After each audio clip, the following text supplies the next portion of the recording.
With Marvel's less than stellar track record over the last few years, I had zero faith in Captain America: Brave New World, and things only got worse with reports of serious production issues, the fact that the movie had 5 different writers, and the recent scoop from a crew member who gave details of the film's troubled production, and how even everyone on the crew knew that this wouldn't be a good film. So I had no faith in Captain America: Brave New World, and now that I've seen it, I actually had an interesting experience watching this movie. It was very enlightening and made me realize things about the MCU that I didn't before, and I can't believe I'm actually about to say this, but the first hour of the film was actually pretty decent. Now granted, it had a ton of issues, but I actually was getting into it. For one, they finally acknowledge Ross's involvement with the Abomination in The Incredible Hulk, and they even reference that Ross locked a chunk of the Avengers up in Civil War, and I like how Sam still remembers that and doesn't completely put his guard down and start trusting Ross like the trailers made it out. And Sam Wilson as a lead was very likable. The side characters were built up pretty well. Sam has a sidekick who is actually tolerable and nowhere near as annoying as the sidekicks we have gotten in previous MCU films. The MCU jokes were massively cut down to the point that I can count them on one hand. The acting from everyone was good, specifically from Anthony Mackie, Harrison Ford, and Carl Lumbly, and even the new Black Widow, who I do not support being in this movie, but if I look at objectively as a character, she was interesting and I was curious to learn more. And this mystery villain, who you only hear by voice, was an intimidating presence, and I liked how things started happening and you didn't know why. So although it was far from perfect, I surprisingly found myself enjoying the first hour of the film, and it kept my interest.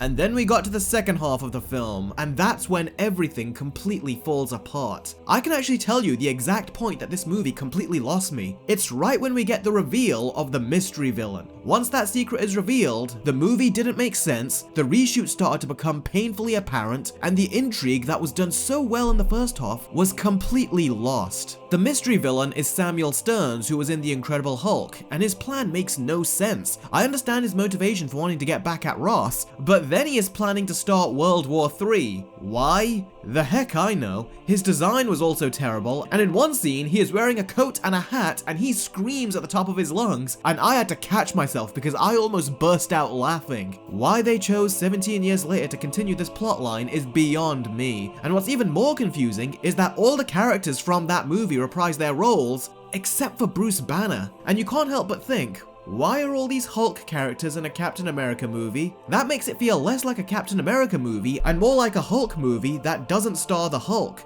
On top of that, the plot revolves around a mystery that is already solved. After Isaiah does his attack, they find out very shortly after that it was mind control. That's it, it's done, he should be able to walk free. But nope, they drag it out until the very end. And also, during the president's speech, there is a song that plays which triggers the mind control and no one notices it. I mean, people in the MCU know about super soldiers and trigger word mind control, and for them to just ignore it made no sense. And like I said, by the time we got to the second hour of the movie, all the intrigue that the first hour gave me was completely gone. And that includes the intrigue I had for the new Black Widow. The same with the rest of the new side characters, including Sam's new Falcon sidekick. So many of these characters felt like they could have been cut and it would have made zero difference to the plot. And although these characters have decent build-up, the movie doesn't give them any development beyond that. As soon as we hit the second half of the movie, they just become slaves to the plot, and it makes them so forgettable and disposable. And given how many characters there are in the MCU, the last thing we need is more characters. I mean seriously, the MCU needs to stop expanding and think about working with what they've got.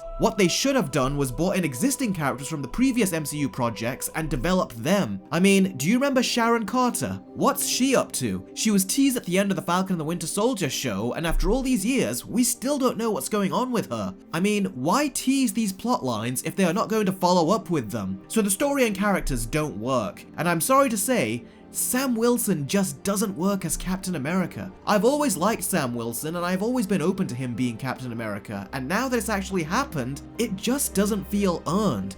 And the reason why is not because of Anthony Mackie, it's because of his character, Sam Wilson. I don't really know anything about him. Steve Rogers from the very beginning was a tragic character. He was massively underweight, had all kinds of health problems, and even when he was being nice, he just couldn't catch a break. And then he had his entire origin story as he went from being a performer to actually being sent into the front lines, something he always wanted. He even developed a love interest and then had to make a hard decision which led to him being on ice for 70 years. And him waking up to lose everything he knew, this is something that always stuck with him throughout the course of the movies. He was always dealing with the current threat whilst also having to deal with his own personal baggage and traumas of his past. Steve Rogers is an incredibly rich character whose whole life story is one of tragedy and heartbreak, and we got to witness all of it. So that's Steve Rogers. Now tell me about Sam Wilson.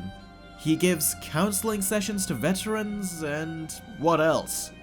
Nothing. Sam doesn't really have much going for him to become Captain America. And quite frankly, a much better Captain America would have been Bucky. Think about it. We know more about Bucky's tragic backstory, he has the super soldier serum, and there's a lot more history that they can pull from. And I didn't realize it at the time of Endgame, but after seeing this movie, it's something I'm seeing now. And for those saying that Bucky can't be Captain America because of his past, well, if that's the case, then why is he allowed to become a congressman? If he can become a congressman, then he can become Captain America. Either way, they should have made Sam Wilson a much better show, something on the deep character level of the Penguin or Peacemaker, or they should have realized that he's fine as a sidekick, but not rich enough of a character to become Steve Rogers' successor. So although Anthony Mackie does a great job with what little the script and this universe in general has given him, he's just not up to the standard that he needs to be to become a main superhero. And that's why I think this movie was a mistake and should never have been made. Also, how ironic is it that Marvel could pull off this effect which still holds up pretty well today, but now they can't even do a simple green screen. And yeah, we might as well get into it. The movie has so blatantly been reshot to hell and back, because the bad green screens are here and they are worse than we have ever seen them, to the point that I wouldn't be surprised if Marvel were reshooting this movie a few weeks before it released. And this budget is so obviously a lie, and no one can convince me otherwise. Yeah, the world is real is not a reliable source, but our eyes are, and so is Marvel's history of bloated budgets, insane reshoots, and overworking their VFX artists with last-minute reshoots. And the second half of the movie is so sloppily put together that it's obvious they are mixing in a ton of reshot footage. And there was some very obvious dubbing going on between Wilson and Ross in one scene as well. Now, part of those reshoots were to give the movie better action sequences, and you know what?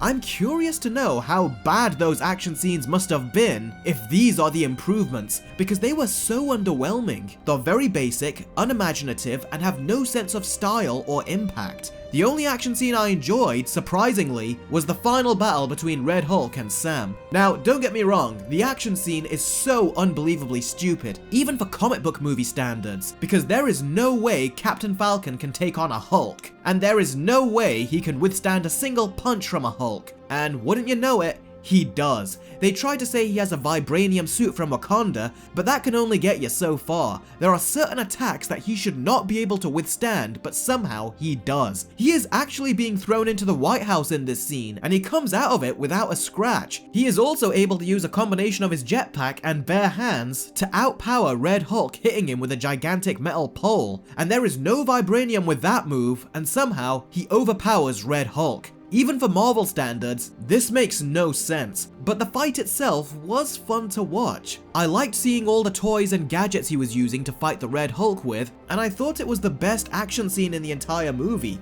But even so, Red Hulk is incredibly out of place and doesn't belong in a more grounded movie like this. This film is so obviously trying to replicate the tone of the Winter Soldier, but something that the Winter Soldier did is that it didn't have a big creature like Red Hulk. All the threats were more grounded in nature. The only heightened thing in that film was Bucky and that metal arm. And quite frankly, this reminds me a lot of Ant-Man and the Wasp: Quantumania. Just like that movie, Marvel have incorporated a character that many fans have wanted to see for years, but they chose the most inappropriate movie to put him in. Kang, the new big bad of the MCU, was put in an Ant-Man movie. Red Hulk, a character people have wanted to see since 2008, is introduced in a Captain America movie, and if rumors are true, then Mephisto is going to be in the new Ironheart show. So, looks like Marvel are still at it. And the speech they used to calm Red Hulk down and have him revert back to Ross, it is so clearly a reshoot, as Anthony Mackie looks horribly green screened in it. And I swear they wrote that terrible speech in 2 minutes. And Harrison Ford mostly shows up to work in this movie, but it just felt so off, you know, to not have William Hurt continue to play this character.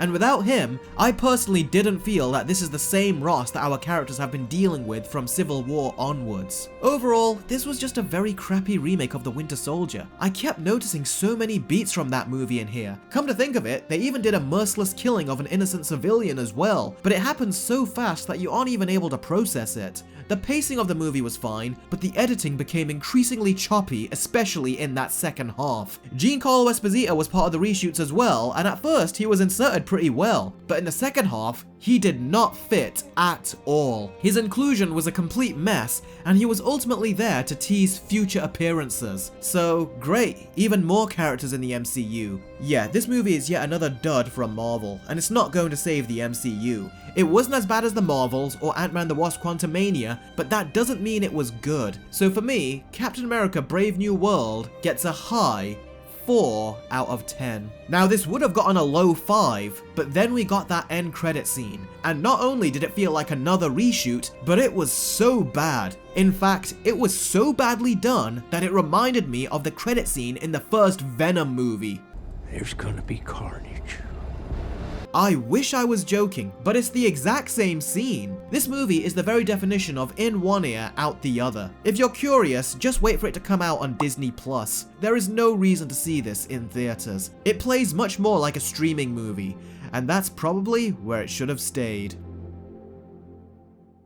A big thanks to my patrons. I upload content on my Patreon and YouTube memberships regularly, so feel free to check it out. And with YouTube's unreliable monetization, your patronage really does help a great deal. So thanks to all of you for the support. And even if you join for free, you will still be rewarded with some content. With that said, if you want to hear my detailed thoughts on the budget of Captain America Brave New World, as well as the other movies in the MCU, then check out the video that's on your screen now. And be sure to share your thoughts of Captain America Brave New World in the comments below, as well as if you have seen it yet, or if you plan on seeing it at all. And I will catch all of you very soon. Take care.